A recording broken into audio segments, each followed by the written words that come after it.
అహ్మదాబాద్ లో జరిగిన air India flight accident లో కొన్ని విషయాలు వింటే బాధేస్తుంది. పాయల్ కార్తిక్స్ అనే అమ్మాయి తండ్రి గుజరాత్ లో రిక్షా తొక్కుతూ ఉంటాడు. చిన్నప్పటి నుండి ఈ అమ్మాయి చాలా కష్టపడి సాఫ్ట్వేర్ కంపెనీలో ఉద్యోగం సంపాదించింది. కొన్ని రోజుల తర్వాత కంపెనీ ఈ అమ్మాయిని ఇంగ్లాండ్ కి ట్రాన్స్ఫర్ చేసి ఫ్లైట్ టికెట్ కూడా ఇచ్చి పంపించింది. కానీ అదే అమ్మాయికి ఆ రోజు చివరి రోజు అయిపోయింది. భూమి చౌహాన్ అనే అమ్మాయి ఇంగ్లాండ్ లో తన భర్తతో ఉండేది. తల్లిదండ్రులను చూడడానికి లాస్ట్ మంత్ ఇండియాకి వచ్చింది.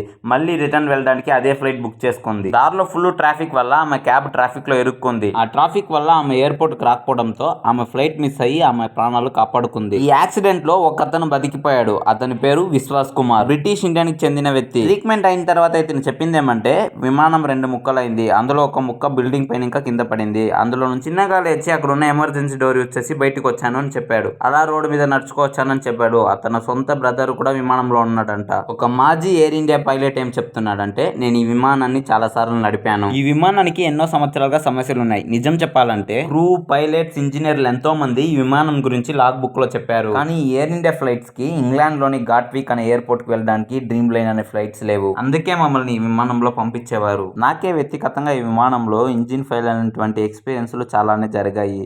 అదృష్టవశాత్తు ఆ రోజు మేము సేఫ్ గా ల్యాండ్ అయ్యాం. ఆ సమయంలో కూడా విమానం ఫ్లై అయిన 30 నిమిషాల్లోనే ల్యాండ్ అయిపోయింది. తప్పు పూర్తిగా ఎయిర్ ఇండియా వాళ్ళదే. ఎన్నో రిపేర్లు కూడా వచ్చాయి, కానీ ఎవరు పట్టించుకోలేదు అని చెప్పారు. కొన్ని రోజుల క్రితం ఒకతను ఈ ఫ్లైట్ లో ట్రావెల్ చేశాడంట.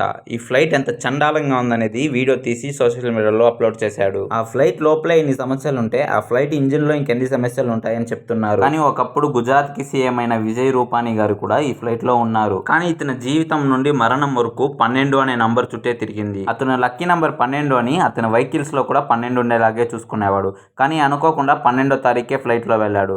అనుకోకుండా 12వ నంబర్ సీట్ లోనే కూర్చున్నాడు. ఒక అమ్మాయి ఎక్స్-సీఎం విజయవాణి దగ్గర సెల్ఫీ తీసుకొని ఫ్లైట్ టేక్ ఆఫ్ అవ్వక ముందే వాళ్ళ ఫ్రెండ్స్ కి షేర్ చేసింది. అలాగే ఈ విమానాన్ని నడిపిన సుమిత్ సోబర్వాల్ తండ్రి వృద్ధాప్యంలో ఉన్నాడు. అతని ఆరోగ్యం కూడా బాగాలేని కారణంగా సుమిత్ సోబర్వాల్ అతని తండ్రి దగ్గర ఇలా చెప్పాడంట. ఇక డ్యూటీకి సెలవులు పెట్టి నీతోనే ఉంటానని ప్రామిస్ చేసి వచ్చాడంట. కానీ అతని తండ్రి కంటే ముందు కొడుకు చనిపోయాడు. ఫ్లైట్ కూలిపోవడానికి పైలట్స్ తప్పు కాదు. ఇది సరైన విమానం కాకపోయినా సరైనదే అని చెప్పిన వాళ్ళది. ఈ విమానం air India company Tata group వాళ్ళది. ఆయనే ఉండింటే ఈ రోజు ఈ పరిస్థితి వచ్చేది కాదు. ఈ రోజు టాటా గ్రూప్ వాళ్ళు చనిపోయిన ప్రతి ఒక్కరికి ₹1 ఎక్స్ట్రా ప్రకటించారని గర్వంగా చెప్పుకుంటున్నాం. కానీ మానిటరీ కన్వెన్షనల్ 1999 అనే చట్టం ప్రకారం విమానంలో చనిపోయిన ప్రతి ఒక్కరికి కూడా ₹1.44 కోట్ల పరిహారం ఇవ్వాలి. కానీ ప్రతి వ్యక్తికి ₹1 మాత్రమే ఇస్తామని అంటున్నారు. వచ్చిందే లాభం అని అనుకోవాలి. కానీ పోయిన వాళ్ళ ప్రాణం తీసుకురాలేం కదా. ఇలాంటి మరిన్ని ఇన్ఫర్మేషన్ కోసం మన ఛానల్ని సబ్స్క్రైబ్ చేసుకోండి.